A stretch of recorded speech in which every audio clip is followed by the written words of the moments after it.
ఒకటే police station పరిధిలో ఇద్దరు జరిగినారు అని అంటే దాని అర్థం ఈ సిఐకి వెనకాల సపోర్ట్ పై లెవెల్ నుంచి కూడా సపోర్ట్ పై నుంచి కింద దాకా ఉంది కాబట్టి ఎటువంటి యాక్షన్ తీసుకోవడం లేదు. ప్రతి స్టేషన్ లో ఇటువంటి పరిస్థితి లాండ్ మొత్తం కూడా అక్కడ అదుపు తప్పింది, మొత్తం కూడా ఈ విధమైన పరిస్థితి. మా దగ్గరికి వాసు అని ఒక అతను వచ్చాడు, జనసేన అతను. మేము ఒకటే చెప్పాం, మేము రాజీ పడే మనుషులం కాదు, మేము ఎవరికి రాజీ పడాల్సినంత అవసరం లేదు, మాకు ఇస్తే మనిషినే ఉండే, లేదంటే డెడ్ బాడీ అప్ చెప్పండి, లేదంటే కనీసం బూడిదన్నా ఉండే. అంతేగాని మీరు మా గుమ్మంలోకి వచ్చి మాతో రాజీ మాట్లాడారంటే మాలాంటి వాళ్ళ పరిస్థితుల్లో రేపు ఇంకోళ్ళ పరిస్థితి ఇంతకన్నా దారుణంగా ఉంటుంది. ఈ విషయాన్ని ఖండించాలని నేను మా అన్నయ్యకి చెప్పాను.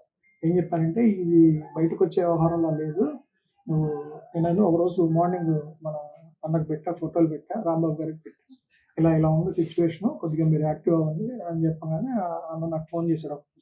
ఫోన్ చేసినప్పుడు ఇలా జరిగింది అని చెప్పి ఇంతమంది యాక్టివ్ అయితే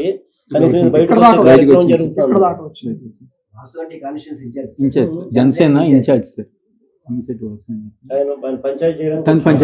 అతని కారులోనే తిరుగుతున్నాడండి, అతని కారులోనే తిరుగుతున్నాడు సిఐ. మేము 4-5 సార్లు చెప్పాం కూడా, మీరు మమ్మల్ని ఇబ్బంది పెడతాం కరెక్ట్ కాదు, మా వాళ్ళని ఒప్పిస్తాం, డబ్బులు అంత ఇస్తాం అంటే ఆల్రెడీ ఒక అతను మే 9వ తారీఖు 10వ తారీఖు ఒక అతను చనిపోయాడు, మళ్ళీ ఇది 2. ఇలా ఇంకెంతమంది తల్లిలు ఏడుస్తారన్న ఆలోచనతోనే మేము బయటికి రావడం జరిగింది. మేము బయటకు రాగానే రాంబాబు గారు కానీ, విష్ణు గారు కానీ వీళ్ళందరూ కూడా మాకు సపోర్ట్గా వచ్చారు. కాంగ్రెస్ పార్టీలో నారాయణ శెట్టి గారు కానీ, కొల్మకొండ గారు కానీ అందరూ వచ్చారు. ఆల్ పార్టీస్ అందరూ వచ్చారు, మాకు హెల్ప్గా నుంచున్నారు. అది జరిగింది సార్. అందులో క్లియర్ కట్ గా కనిపించేది ఏంటంటే సిఐ పై నుంచి సపోర్ట్ ఉంది కాబట్టి ఇంత యథేచ్ఛగా జరుగుతుంది.